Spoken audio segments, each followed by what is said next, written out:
Hey, welcome back to the Disney Plus Everyday Challenge, and today we have Marvel Studios assembled the making of Eternals. So, not the Eternals, making of Eternals. That's the name of the movie, not the Eternals. I just have to work that out in my own head. I'm sorry about that. This is making of from 2021 to 2022. The movie came out in 2021. And it's 57 minutes long. It's another one of the documentaries that Marvel puts out every time they put out a new Disney Plus series or a major motion picture in the theaters, or wherever they happen to land during the pandemic. But in this case, yeah, it made it to the theaters. I even saw it twice the opening weekend. Yeah, you're gonna say, well, isn't this a horrible movie? And we didn't like it at all because it's the worst Marvel movie. No, it's not. Let's just make it clear that it's not the worst Marvel movie. It is not as accessible, I guess, than you would expect Marvel movies to be. One of the crazy things about Marvel films and Marvel Studios is the fact that we wanted the things they gave us for so long. And we wanted to make it work. I mean, we had Spider-Man movies, we had X-Men movies over here, we had Fantastic Four and Ghost Rider and Daredevil and all the other stuff, just everywhere. But they weren't connected. They were not part of. One of the great things about Marvel Comics is the joined universe. Something happens over here with Spider-Man, it affects things going on with the X-Men. Usually, sometimes, it's maybe totally a background thing. Oh, something exploded. That building blew up. Oh, Cyclops and Phoenix are talking about that over here. But Spider-Man was involved in that last week. In reading time. So one of the great things about all of that is that it connected. And what the Marvel Cinematic Universe did in 2008 with Iron Man 7. Why am I confused on the date? What we got out of all of that was Iron Man, Thor, Captain America. They all somehow lived in the same universe. When we saw them come together in Avengers, and it worked. Maybe it's not the perfect film to many people, but it doesn't matter. It worked. It pushed all the buttons. It had the elements of the thing they were trying to do. They did it. And you can nitpick it all you want, but it worked. Thor and Captain America and Iron Man, from a movie standpoint, they come from some very different places, and they shouldn't work on the same screen. So we're so used to getting what we want. Hit after hit after hit, things working, characters being introduced left and right, and they have little things. And one of the biggest sins that Marvel has is the greatest benefit that Marvel has, and it is the connectivity of everything. We just finished, at the time this came out, Marvel Cinematic Universe completed 10 years and finished off with Endgame, Avengers Endgame, a humongous finale that ended with some major consequences. And it's a humongous film. Where do you go from there? Well, you don't try to keep one-upping it every single time. You keep doing what you're doing. You just start over a little bit. Start over in a different plot of land and start building. And that's what Eternals essentially became. What we get, this documentary does, is kind of go behind the scenes of how this all came together and how it worked. And yes, we have all the talk about the elaborate costuming, things that were done here that have never really been done before in Marvel films, or many other films as well. The visual effects and the idea of using real locations and not just a studio in Atlanta where everybody is green screened into everything. It's where most of our films are made. Most of our Marvel films are usually made, slapped together, and it's not that they do that poorly. They're well done most of the time, but it's often done in Atlanta. Atlanta's great, but Chloe Zhao, I want to say Zhao, but Chow. I've heard them say the name a couple times, and I am ashamed that I cannot say it properly now that I'm in the moment. Chloe, as if we're best friends or something, she's the director, and she comes from a more independent, smaller level films with no lack of artistry. So certainly, wasn't she an Oscar winner? She won the Oscar like the year before Eternals came out. Kind of a big deal. She's not used to making humongous films, but in the realm of artistry, yeah, it happens. She gets the job done. And imagine being a fan of Marvel films and being able to go, I'm going to dig into a whole new plot of land. Yeah, the Eternals have never been mentioned, but they connect to the Celestials, and the Celestials have been all over this Marvel Cinematic Universe, especially in Guardians of the Galaxy. We've done cosmic in Marvel, and I keep saying we. I've not done a single thing with Marvel films at all, but I'm going to just say that we, in the sense of the Marvel-loving family. Marvel lovers, you Marvel lovers. The Marvel zombies.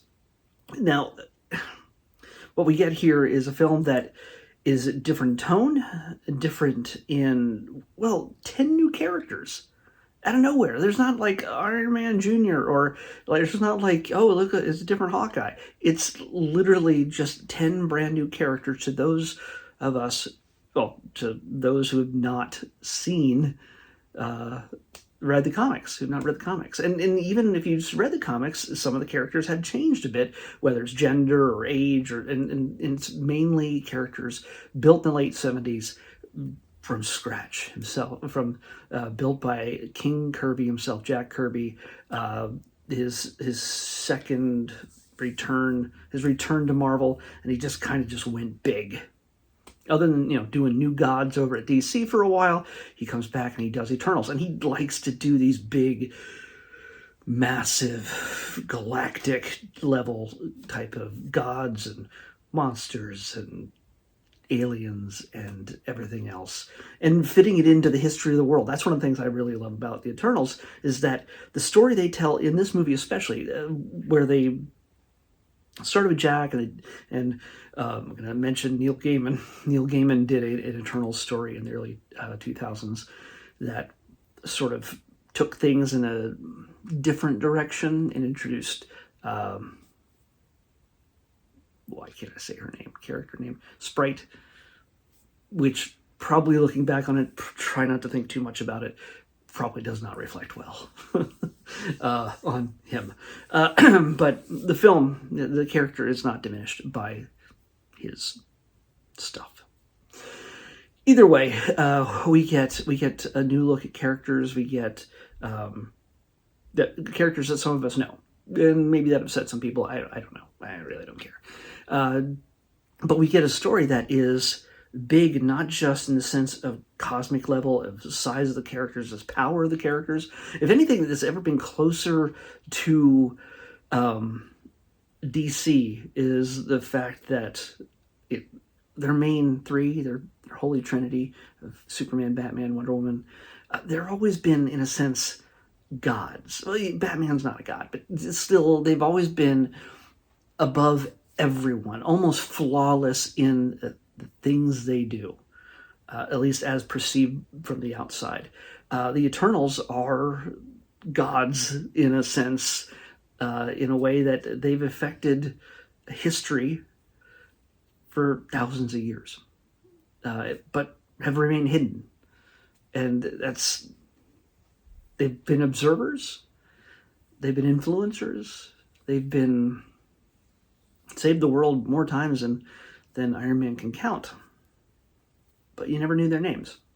And that's kind of the cool dramatic appeal that I like with it. Because things we know from history, or things we've only imagined about history, things that we don't even have full understanding of, whether it's Babylon or stuff in Mesopotamia and Central America, all these different civilizations rising and falling, they were there. And we get to see that in this film. To me, that's kind of neat. one of the great things about this, yeah, like I said, that we talk about the costumes and the effects and the sets and everything else. One of the most fun things is the fact that when we first met the Eternals, it's the first time they met the Eternals, the Eternals themselves. The entire cast, the main 10 characters, all met at Comic-Con when they walked out on stage. Well, backstage, sure, but in the light, I was in that room when they stepped out on stage that year, and were introduced to the crowd, and it was kind of thrilling. And now I realize after watching this that they didn't know who each other was. The young woman who is mostly, you would know her from there she is, Lauren Ridloff. She's Makari in the film, and she is deaf, and she's also in The Walking Dead, and she tells a story about how she's standing backstage before they're about to go on stage, and Angelina Jolie comes up to her and goes, "Hey, I really enjoy The Walking Dead." It's just like a weird nerd moment when Angelina Jolie just tells you that she likes what you do in The Walking Dead. Holy cow, that's kind of great.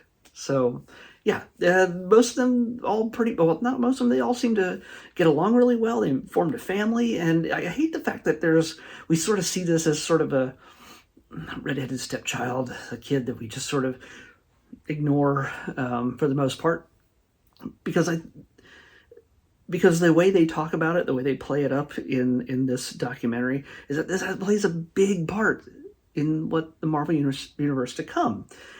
And yeah, more the muscle and sinew, even if we don't see them up front, it's still things to come, especially once we get closer to Secret Wars and everything else. I have a feeling we're going to see them again. There's elements. Of course, things kind of got derailed with Jonathan Majors and everything else as Kang, and moving up Downey Jr. as Doom and everything else. I'm feeling that whether that was planned or not for a long time, he was going to be Doom at some point, but later. Nothing can be kept secret for very long, so it was going to come out. So it's good that they premiered it at Comic-Con last year. But I'm really getting off track, I realize this. But I really like the fact that there is more depth to these characters, how they're portrayed, why they're portrayed the way they are.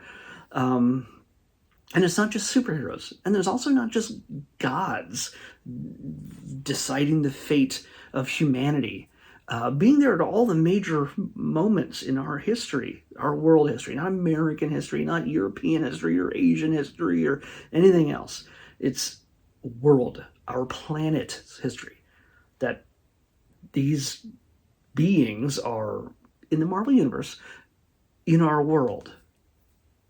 And as most of the rest of the galaxy sees us as nothing, there's something special. That, yeah, I imagine there's Eternals on other planets. But, I don't know.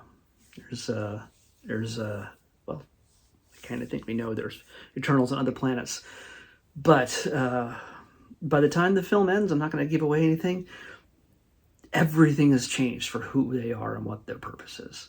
And how they connect with everything is going to have should have a major thing. I'm excited to see more from these characters. I hope there's more from these characters. And this documentary really brings out the passion that the filmmakers, Chloe, and the cast, and whether they live or die, Chloe and the cast and the creators and the people just creating the sets, creating the designs, the worlds, the eras, the spaceship, just all the things, down to the costumes. And that's not the least of things, certainly, because yeah, it's a big deal. I